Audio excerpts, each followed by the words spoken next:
আসসালামু আলাইকুম। আসলে বেসিক্যালি আমি আছি, আমার সাথে আমার ছোটো ভাই সোহাগ রয়েছে। আমরা আছি Montala railway station.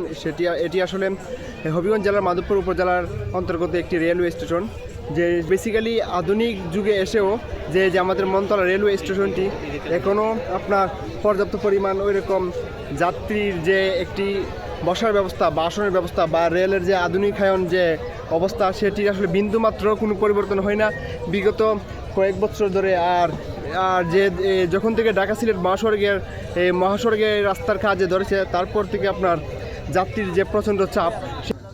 So basically বলতে গেলে এই যে রেলওয়ে স্টেশনটি, এটি আসলে প্রতিষ্ঠিত হওয়ার পর থেকে আজ পর্যন্ত কোনো এটার আধুনিকায়ন বা কোনো যে নতুনভাবে কোনো কিছু সংযোগ হয়েছে এরকমও না। আর এটার মধ্যে শুধুমাত্র একটি ট্রেনেই আপাতত স্টপেজ দেয়, তাহলে জয়ন্তিকা এক্সপ্রেস।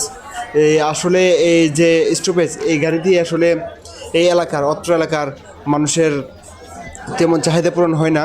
সো এইটার মধ্যে এই মন্ত্র রেলওয়ে স্টেশনের বেশিরভাগই আপনার স্কুল কলেজের শিক্ষার্থী, তারপরে স্থানীয় জনগণ সহ মাধবপুর উপজেলার সদরের পৌরসভা এরিয়ার মানুষজন যদি আমরা এই ফারাবত স্টপেজ পাই, তাহলে আমাদের জন্য সবচেয়ে বেশি সুযোগ সুবিধা এবং